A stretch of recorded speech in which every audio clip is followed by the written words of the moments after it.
Unit 14, Part 3. So transforming the conclusion as well, doing CQN in reverse, I'm going to get a formula that is in quantifier form. Don't miss that. And that will be in the form, it'll be ready for a generalization rule, right? Because the form of the generalization rule is, given a truth functional premise, you're allowed to infer a quantifier statement as the conclusion. Okay, so let's do the CQN transformations on these to get all these formulas in quantified form. So again, this is Unit 15 stuff. It's anticipating what you haven't read yet, but I want you to, why not see one in action. All right, and notice what we're doing here. You should know how to use, because first of all, we're doing the CQNs. We're doing the categorical, quantifier, negation, equivalences. So how do they go again?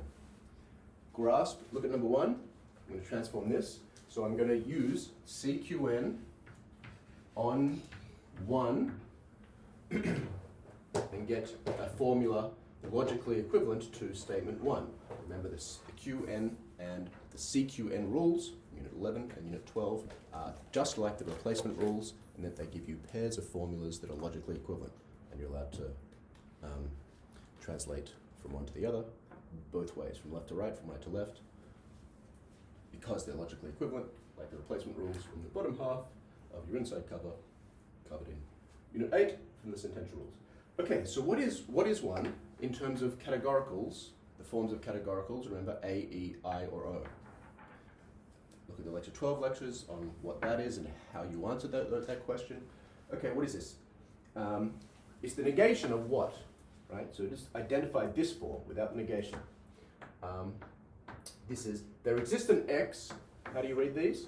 There exists an X such that both, there exists an X such that X is both F and not G. Or some F's are not G. So it's not the case that some F's are not G. Or no, right, sorry, I want to identify the form. Right, that is what? It's exclusion. Some F's are not G. Since there's a negation with a predicate, that tells me it's exclusion, so it's from the word nego. The letter is from the word nego, Latin for I deny, right? So it's either the vowel E or O. Is it universal exclusion or particular exclusion? It's particular exclusion, as is shown by the existential quantifier. I'm saying that some in the subject class are excluded from the predicate class. Particular exclusion, so that's the, not first, but second letter of, second vowel of nego. So this is O form, right? Particular exclusion, that's an O. So this is the negation of the O. What goes with the negation of the O? For me, Australian, adults only, that's how I remember. Negation of A goes to O, negation of O goes to A, and E and I go together. Negation of E goes to I, negation of I goes to E. So, I'm gonna say hi. Say hi. So we said this is a not O, so that's going to be logically equivalent to an A form. What is the A form? I can write that down. Hi. Hi. If you sort of stand here, your face will appear. Oh. Right, let's get your face in. There you go. All right. So negation. You'll see that. Negation of A goes to O. So this is a not O, right? And how do we read this? There are no, you could colloquially, we translate this as, there are no F's which are not G, right? There are no F's which are not G. But first of all, just doing the symbolic transformation, grasping that this is a not O, that's the same as an A, so this is an A, right? That's the A form with no negation here. A is from affirmo, the first vowel of the word affirmo, the Latin word meaning I affirm. Affirmo, that's A and I, those are inclusion. The subject class is included in the predicate class. First letter A, universal inclusion. Second letter I, particular inclusion. Not O goes to A, that's universal inclusion. And just on the level of symbolic transformation, I can plug in subject and predicate. The subject is F, the predicate is G. because this negation is part of the form of the categorical O, right? So plug in F and G. This, right? So I've done the symbolic transformation, doing the CQN. This should be,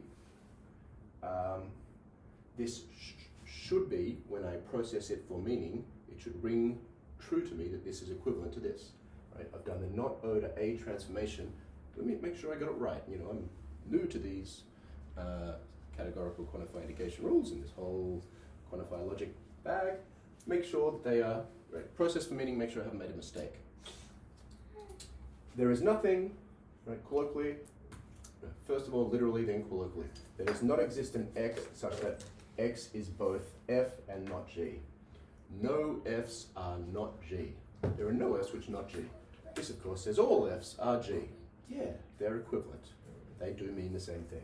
This says for all X, if X is F, then X is G. All F's are G. Simple as that. All F's are G. A-R-E, G. Right?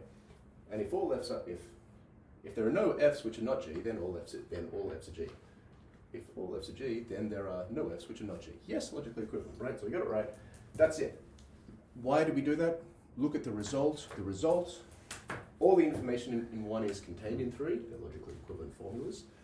3 is ready for the instantiation rule. 3 is ready for universal instantiation rule. That's what 14 is preparing you for being able to do a move like that with the knowledge of why you're doing it. You do the CQN so that we have a formula that contains all the information from my first premise that is in quantifier form. Is this in quantifier form? Yes, it is, because it satisfies the 2 conditions for being in quantifier form. Namely, it begins with a quantifier. Notice this does not begin with a negation, unlike premise 1. Premise 1 began with a negation. This begins with a quantifier. What's the second condition for being in quantifier form? The scope of the initial quantifier has to go to the end of the formula. Open bracket, right, how do you determine the scope? It's the first complete formula after the quantifier. And in this context, just a propositional function, which is not a sentence, not true or false, but a propositional function like fx is a complete formula. So if you have quantifier fx, so no brackets, just quantify f, like for all x, fx, the scope of the quantifier is fx. That's it. You've reached the end of the complete formula. And that's so the quantifier only binds that formula and that one variable, right? Which means if you're reading something like, so something else from unit 14, this says for all x, fx, just go that far. You can see that for all x, fx hook, this might say fa, or there exists an x, there exists an x fx, or there exists an x gx, or whatever. Point is, the scope of this quantifier goes only to the f, right? Here is a formula which is not in quantifier form because it doesn't satisfy the second condition of being in quantifier form. The scope of the initial quantifier doesn't go to the end of the formula. Right? The scope of the quantifier ends with this quote-unquote complete formula fx. It only binds this propositional function. So this formula here, I've got dot, dot, dot because I need to put the consequent here, but you have to see that as a conditional and thus as not in quantifier form. More on that distinction later.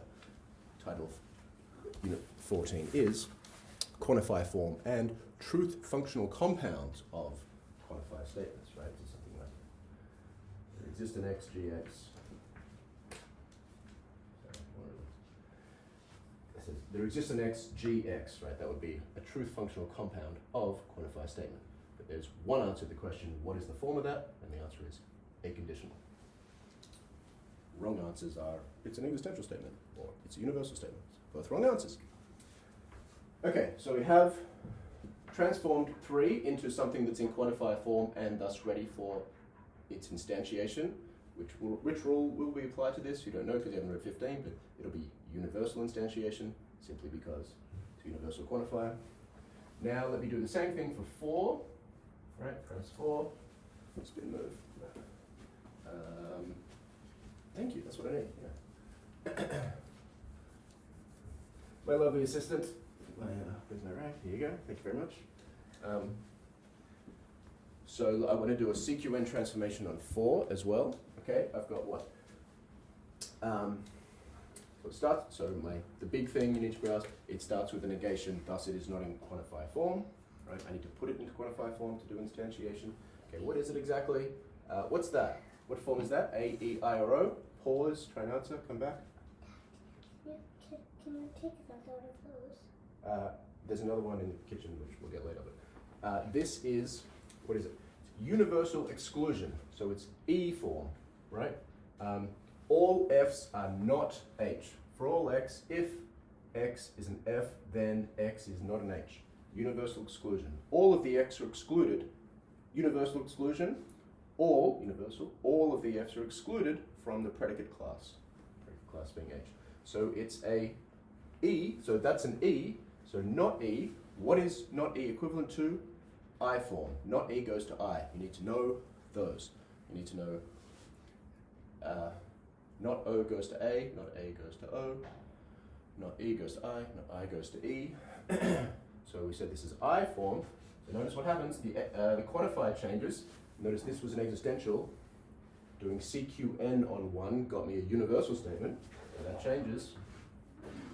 And I form is this, right? Notice that this was a dot, and I went to a hook. CQN changes form, right? Here I'm going from 2, that universal becomes existential. The hook's going to go to dot because that's the I form. This is the I form with no negation here. And this negation was part of the E form. So the subject and predicate class are Fx and Hx. I can plug them in. Fx, H, X, and that's I. Let me process for meaning, make sure they're equivalent. Not all, okay, with the not, that was all F's are not H. Right? Or you might say, no F's are H. All F's are not H. The E form is most naturally stated. No F's are H. So if it's not the case that no F's are H, if not all F's are not H, then some F's are H. Yes, equivalent. Not all F's are not H, so some F's are H. Yeah, okay. Sounds true, right? Indeed, not E goes to I. Okay? CQN2 is my justification for this. And good, we've got two